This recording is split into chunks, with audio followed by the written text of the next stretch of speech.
A Spanish Conversation and Literature. This is actually a whole year course divided into 2 semester courses. So whether you're here with us for 90 days or for the full 180, I'm so glad that you're here. Some of the things that we're going to use in addition to your textbook this year are listed here in your class resources. So hopefully you're familiar with the Send Your Wooly website. We're also going to be using a website called Linked in which you can record your verbal answers or your written answers for me so that we can have sort of a dialogue between the two of us, even though there might be 20 other kids in the class. Hopefully you're familiar with the hot seat questions, which are going to probably happen about every Wednesday, in addition to Duolingo. So if we don't do hot seat on a Wednesday, we might be following up with Duolingo. And those could happen every week or every other week. It all depends, according to lesson plans, where we are in the curriculum, if we just had a test, and so on and so forth. All those various things that teachers have to keep in context when they're developing a plan for the day. Also, we're going to keep our grammar and vocab notes here in a handy-dandy reference book, in addition to hopefully a physical book that you guys can carry with you. Since this is a continuation of our textbook from before, we're going to start to study even deeper concepts than ever.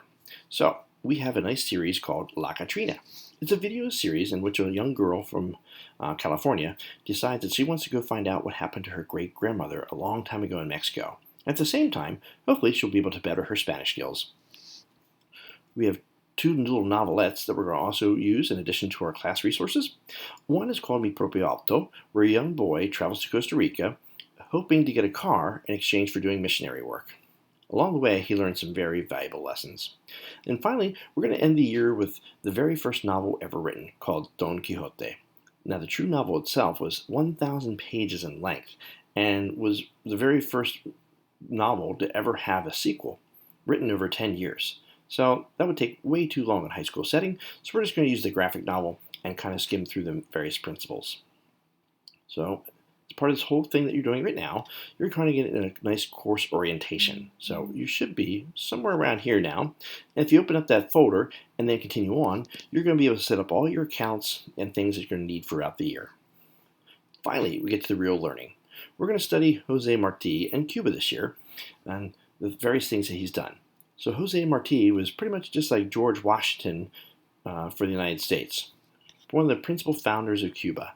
But at the same time, he was a poet. And so in order to understand a little bit of the culture, as well as to serve as a bridge between Spanish 1 and 2 and your new learning in these upper level Spanish courses, we're going to study this little unit first. After that, we're going to see what you guys do on a daily basis. All those reflexive verbs like getting up, taking a shower, going to bed at night, brushing your teeth, things that people talk about all the time. Then we're going to move on to health and well-being. So do you work out? Do you eat healthy? Are you watching your calories, taking good vitamins? All those things that traditionally go into a nutrition and health unit are now going to be covered by us, but in Spanish. So for all those who are thinking about doing a career in medical or the field of nutrition, this unit will be right down your alley. Then, even before we were able to finish this, we'll probably be taking a midterm/final for some of you. And then we'll go on to learn about the world of work, how to get a job, how to apply, and using all those great various Spanish skills that you've acquired in my classes in order to make you more marketable, or as Mr. Fiore used to say, human capital. Yep. The sum value total of your skills and attributes that make you so worthy to employers and make them want to hire you. And finally, as you see, there's some stuff on the bottom, which I might actually publish for you one day. Things like playing the game of Canasta, a great card game. Or we might even be able to do a Dia de los Muertos, Day of the Dead celebration.